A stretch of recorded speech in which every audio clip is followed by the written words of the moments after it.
Hi, അപ്പോൾ എല്ലാവർക്കും നമ്മുടെ പുതിയൊരു വീഡിയോയിലേക്ക് വീണ്ടും സ്വാഗതം. അപ്പോൾ ഇന്നത്തെ ക്ലാസ്സിലൂടെ നമ്മൾ പഠിക്കാൻ വേണ്ടി പോകുന്നത് PSCയുടെ ഇനി വരുന്ന പരീക്ഷകളിൽ ചോദിക്കാൻ ചാൻസ് ഉള്ള പ്രധാനപ്പെട്ട 15 ആനുകാലിക ചോദ്യങ്ങളാണ്. അപ്പോൾ നമ്മുടെ വീഡിയോ നിങ്ങൾക്ക് ഇഷ്ടപ്പെടുന്നുണ്ട്, യൂസ്ഫുൾ ആവുന്നുണ്ടെങ്കിൽ തീർച്ചയായും വീഡിയോ ലൈക്ക് ചെയ്യുക, നിങ്ങളുടെ അഭിപ്രായങ്ങൾ കമൻസിലൂടെ നമ്മളെ അറിയിക്കുക. അപ്പോൾ നമ്മുടെ ചാനൽ സബ്സ്ക്രൈബ് ചെയ്യാതെ പുതുതായി വീഡിയോ കാണുന്നവരുണ്ടെങ്കിൽ പ്ലീസ് നമ്മുടെ ചാനൽ ഒന്ന് സബ്സ്ക്രൈബ് ചെയ്ത് സപ്പോർട്ട് ചെയ്യുക കേട്ടോ. അപ്പോൾ നമുക്ക് വീഡിയോ സ്റ്റാർട്ട് ചെയ്താലോ? ഫസ്റ്റ് ക്വസ്റ്റ്യൻ നോക്കാം. വൈദ്യുതി ഉൽപാദനത്തിനായി കാറ്റാടി യന്ത്രങ്ങൾ സ്ഥാപിച്ച ഇന്ത്യയിലെ ആദ്യ കടുവാ സങ്കേതം. വൈദ്യുതി ഉൽപാദനത്തിനായി കാറ്റാടി യന്ത്രങ്ങൾ സ്ഥാപിച്ച ഇന്ത്യയിലെ ആദ്യ കടുവാ സങ്കേതമാണ് പെരിയാർ കടുവാ സങ്കേതം. വൈദ്യുതി ഉൽപാദനത്തിനായി കാറ്റാടി യന്ത്രങ്ങൾ സ്ഥാപിച്ച ഇന്ത്യയിലെ ആദ്യ കടുവാ സങ്കേതമാണ് പെരിയാർ കടുവാ സങ്കേതം.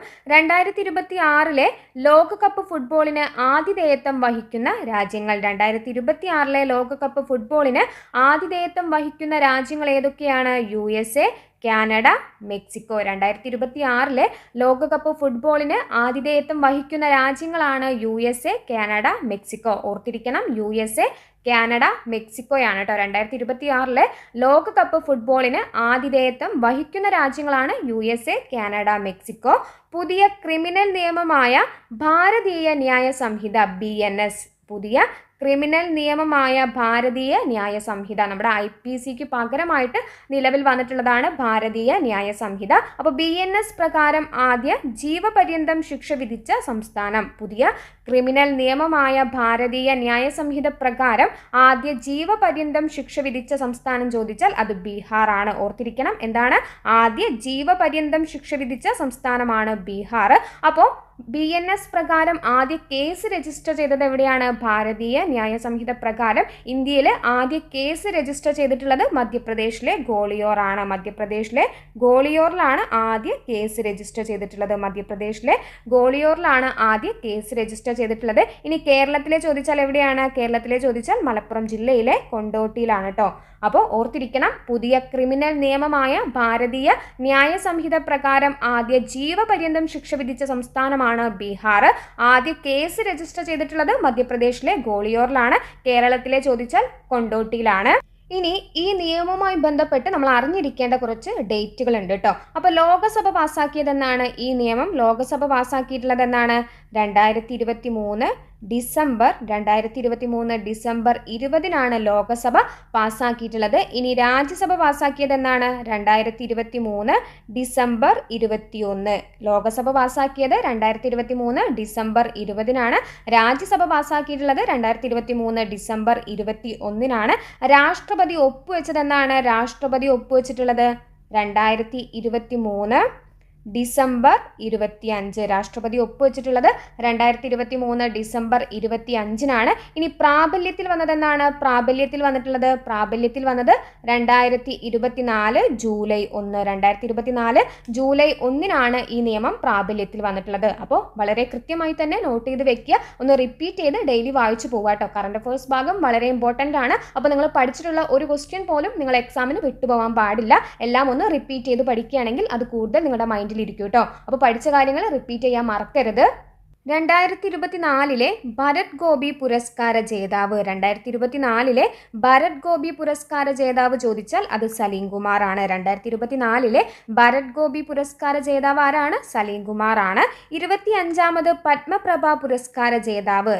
25ാമത് പത്മപ്രഭ പുരസ്കാര ജേതാവ് ആരാണ്? റഫീഖ് അഹമ്മദ് ആണ്. 25ാമത് എന്ന് പറയുമ്പോൾ 2024 അല്ലേ? 2024 പത്മപ്രഭ പുരസ്കാര ജേതാവ് ചോദിച്ചാൽ അത് റഫീഖ് അഹമ്മദ് ആണ്.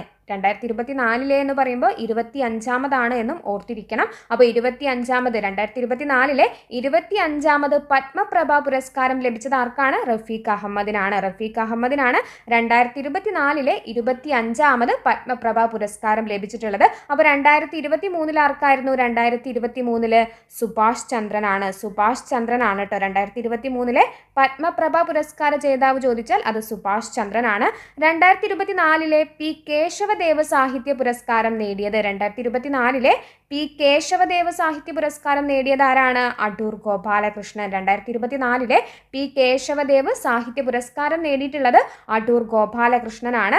ബലാത്സംഗം കുറ്റത്തിന് വധശിക്ഷ വരെ വ്യവസ്ഥ ചെയ്യുന്ന ബില്ല് ഏത് സംസ്ഥാന നിയമസഭയാണ് ഏകകണ്ഠമായി പാസാക്കിയത്? ബലാത്സംഗ കുറ്റത്തിന് വധശിക്ഷ വരെ വ്യവസ്ഥ ചെയ്യുന്ന ബില്ല് ഏത് സംസ്ഥാന നിയമസഭയാണ് ഏകകണ്ഠമായി പാസാക്കിയത്? പശ്ചിമ ബംഗാൾ. വെസ്റ്റ് ബംഗാൾ ആണ് കേട്ടോ. ഓർത്തിരിക്കുക, ബലാത്സംഗ കുറ്റത്തിന് വധശിക്ഷ വരെ വ്യവസ്ഥ ചെയ്യുന്ന ബില്ല് ഏത് സംസ്ഥാന നിയമസഭയാണ് ഏകകണ്ഠമായി പാസാക്കിയത് എന്ന് ചോദിച്ചാൽ അത് പശ്ചിമ ബംഗാളാണ്. ദേശീയ അധ്യാപക ദിനം. ദേശീയ അധ്യാപക ദിനമായി ആചരിക്കുന്നത് സെപ്റ്റംബർ 5. സെപ്റ്റംബർ 5 ദേശീയ അധ്യാപക ദിനമായി ആചരിക്കുന്നത്. അപ്പോൾ 1962 മുതലാണ് ഡോക്ടർ എസ് രാധാകൃഷ്ണൻ്റെ ജന്മദിനം ദേശീയ അധ്യാപക ദിനമായി ആചരിക്കുന്നത്. ഓർത്തിരിക്കുക, ഡോക്ടർ എസ് രാധാകൃഷ്ണൻ്റെ ജന്മദിനമായിട്ടുള്ള സെപ്റ്റംബർ 5 ദേശീയ അധ്യാപക ദിനമായി ആചരിക്കുന്നത്. ദേശീയ അധ്യാപക ദിനമായി ആചരിക്കുന്നത് ആരുടെ ജന്മദിനമാണ് എന്ന് ചോദിച്ചാൽ ഡോക്ടർ എസ് രാധാകൃഷ്ണൻ ജന്മദിനമാണ് കേട്ടോ. ഡോക്ടർ എസ് രാധാകൃഷ്ണന്റെ ജന്മദിനമായിട്ടുള്ള സെപ്റ്റംബർ 5 ദേശീയ അധ്യാപക ദിനമായിട്ട് ആചരിക്കുന്നു. അപ്പോൾ ദേശീയ വിദ്യാഭ്യാസ ദിനം ചോദിച്ചാൽ എന്നാണ്? ദേശീയ വിദ്യാഭ്യാസ ദിനം. ദേശീയ വിദ്യാഭ്യാസ ദിനം ചോദിച്ചാൽ എന്നാണ്? ദേശീയ വിദ്യാഭ്യാസ ദിനം നവംബർ 11. നവംബർ 11 ദേശീയ വിദ്യാഭ്യാസ ദിനമായി ആചരിക്കുന്നു. സ്വതന്ത്ര ഇന്ത്യയുടെ പ്രഥമ വിദ്യാഭ്യാസ മന്ത്രിയുടെ ജന്മദിനമാണ് നവംബർ 11. അപ്പോൾ അദ്ദേഹത്തിൻ്റെ ജന്മദിനം ദേശീയ വിദ്യാഭ്യാസ ദിനമായിട്ടാണ് ആചരിക്കുന്നത്. അപ്പോൾ ആരാണ് അദ്ദേഹം എന്ന് നിങ്ങൾ കമൻറ്റ് ചെയ്യുക കേട്ടോ. കമൻറ്റ് വഴി നമ്മളെ അറിയിക്കുക.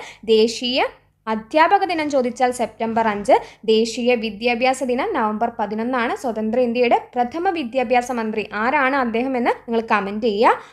ആഗോള പട്ടിണി സൂചികയിൽ ഇന്ത്യയുടെ സ്ഥാനം. ആഗോള പട്ടിണി സൂചികയിൽ ഇന്ത്യയുടെ സ്ഥാനം ചോദിച്ചാൽ 105. നോട്ട് ചെയ്ത് വെക്കുക. ആഗോള പട്ടിണി സൂചികയിൽ ഇന്ത്യയുടെ സ്ഥാനം 105. ടോട്ടൽ 127 രാജ്യങ്ങളാണ് കേട്ടോ. ടോട്ടൽ 127 രാജ്യങ്ങളിൽ ഇന്ത്യയുടെ സ്ഥാനം 105. ഇന്ത്യയുടെ സ്കോർ ചോദിച്ചാൽ 27.3. ഇന്ത്യക്ക് നൽകിയിട്ടുള്ള സ്കോർ എത്രയാണ്? 27.3. ഗുരുതര വിഭാഗത്തിലാണ് ഇന്ത്യയെ ഉൾപ്പെടുത്തിയിട്ടുള്ളത്. അപ്പോൾ ആഗോള പട്ടിണി സൂചികയിൽ ഇന്ത്യയുടെ സ്ഥാനം ചോദിച്ചാൽ 105. 2024 61ാമത് നാഷണൽ ചെസ് ചാമ്പ്യൻഷിപ്പ് ജേതാവ്. 2024 61ാമത് നാഷണൽ ചെസ് ചാമ്പ്യൻഷിപ്പ് ജേതാവ് ചോദിച്ചാൽ ആരാണ്? കാർത്തിക് വെങ്കടരാമൻ. കാർത്തിക് വെങ്കടരാമനാണ് 2024 61ാമത് നാഷണൽ ചെസ് ചാമ്പ്യൻഷിപ്പ് ജേതാവ്. അപ്പോൾ ആന്ധ്രാപ്രദേശ് സ്വദേശിനിയാണ് കേട്ടോ. ആന്ധ്രാപ്രദേശ് സ്വദേശിയായിട്ടുള്ള കാർത്തിക് വെങ്കടരാമനാണ് 2024 61ാമത് നാഷണൽ ചെസ് ചാമ്പ്യൻഷിപ്പ് ജേതാവ്. വംശനാശ ഭീഷണി നേരിടുന്ന ഏഷ്യാറ്റിക് ഗോൾഡൻ ക്യാറ്റിൻ്റെ സാന്നിധ്യം സ്ഥിരീകരിച്ച അസമിലെ ദേശീയോദ്യാനം. വംശനാശ ഭീഷണി നേരിടുന്ന ഏഷ്യാറ്റിക് ഗോൾഡൻ ക്യാറ്റിൻ്റെ സാന്നിധ്യം സ്ഥിരീകരിച്ച അസമിലെ ദേശീയോദ്യാനമാണ് മാനസ് ദേശീയോദ്യാനം. അപ്പോൾ മാനസ് ദേശീയോദ്യാനം സ്ഥിതി ചെയ്യുന്നത് അസമിലാണ്. ഓർത്തിരിക്കുക, മാനസ് ദേശീയോദ്യാനം എവിടെയാണ്? അസമിലാണ്. വംശനാശ ഭീഷണി നേരിടുന്ന ഏഷ്യാറ്റിക് ഗോൾഡൻ ക്യാറ്റിൻ്റെ സാന്നിധ്യം സ്ഥിരീകരിച്ചിട്ടുള്ള ദേശീയോദ്യാനമാണ് മാനസ് ദേശീയോദ്യാനം. മാനസ് ദേശീയോദ്യാനം സ്ഥിതി ചെയ്യുന്നത് അസമിലാണ്.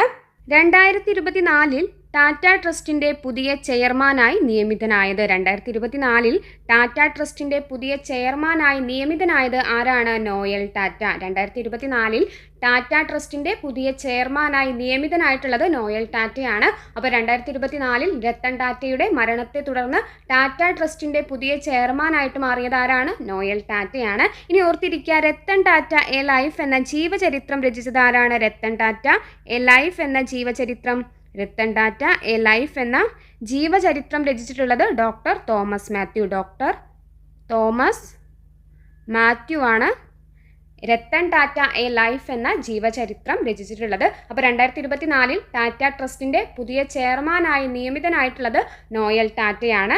മികച്ച പാർലമെന്റേറിയനുള്ള TM ജേക്കബ് സ്മാരക പുരസ്കാരത്തിന് 2024 അർഹനായത്. മികച്ച പാർലമെന്റേറിയനുള്ള TM ജേക്കബ് സ്മാരക പുരസ്കാരത്തിന് 2024 അർഹനായത് ആരാണ്? ലോകസഭാംഗമായിട്ടുള്ള NK പ്രേമചന്ദ്രൻ. NK പ്രേമചന്ദ്രനാണ് 2024 മികച്ച പാർലമെന്റേറിയനുള്ള TM ജേക്കബ് സ്മാരക പുരസ്കാരത്തിന് അർഹനായിട്ടുള്ളത്. ജലസംരക്ഷണത്തിൽ രാജ്യത്തെ മികച്ച പഞ്ചായത്തായി തിരഞ്ഞെടുക്കപ്പെട്ടത്. ജലസംരക്ഷണത്തിൽ രാജ്യത്തെ മികച്ച പഞ്ചായത്തായി തിരഞ്ഞെടുക്കപ്പെട്ടത് പുല്ലമ്പാറ. തിരുവനന്തപുരം ജില്ലയിലെ പുല്ലമ്പാറയാണ് കേട്ടോ. തിരുവനന്തപുരം ജില്ലയിലെ പുല്ലമ്പാറയാണ് ജലസംരക്ഷണത്തിൽ രാജ്യത്തെ മികച്ച പഞ്ചായത്തായി തിരഞ്ഞെടുക്കപ്പെട്ടത്. ദേശീയ വനിതാ കമ്മീഷൻ അധ്യക്ഷയായി ചുമതലയേറ്റത്. നിലവിലെ ദേശീയ വനിതാ കമ്മീഷന്റെ അധ്യക്ഷ ചോദിച്ചാൽ ആരാണ്? വിജയകിഷോർ രഹുത്കർ. വിജയകിഷോർ രഹുത്കർ ആണ് ദേശീയ വനിതാ കമ്മീഷന്റെ നിലവിലെ അധ്യക്ഷ. അപ്പോൾ സംസ്ഥാനം കൂടി പഠിച്ചു വെക്കുക. സംസ്ഥാനത്ത് ആരാണ്? സംസ്ഥാന വനിതാ കമ്മീഷന്റെ അധ്യക്ഷ ചോദിച്ചാൽ ആരാണ്? പി സതീദേവി. പി സതീദേവിയാണ് സംസ്ഥാന വനിതാ കമ്മീഷൻ അധ്യക്ഷ. അപ്പോൾ ദേശീയ വനിതാ കമ്മീഷൻ അധ്യക്ഷയായിട്ട് ചുമതലയേറ്റത് വിജയകിഷോർ രഹുത്കർ ആണ്. അപ്പോൾ ഇന്ന് നമ്മൾ പഠിച്ചിട്ടുള്ളത് പ്രധാനപ്പെട്ട 15 ആനുകാലിക ചോദ്യങ്ങളാണ്. വീഡിയോ ഇഷ്ടപ്പെട്ടാൽ തീർച്ചയായും ലൈക്ക് ചെയ്യുക. നിങ്ങളുടെ അഭിപ്രായങ്ങൾ കമൻറ്റിലൂടെ അറിയിക്കുക. അപ്പോൾ നമ്മുടെ ചാനൽ സബ്സ്ക്രൈബ് ചെയ്യുന്ന കാര്യം കൂടി ഒന്ന് പരിഗണിക്കുക കേട്ടോ. താങ്ക്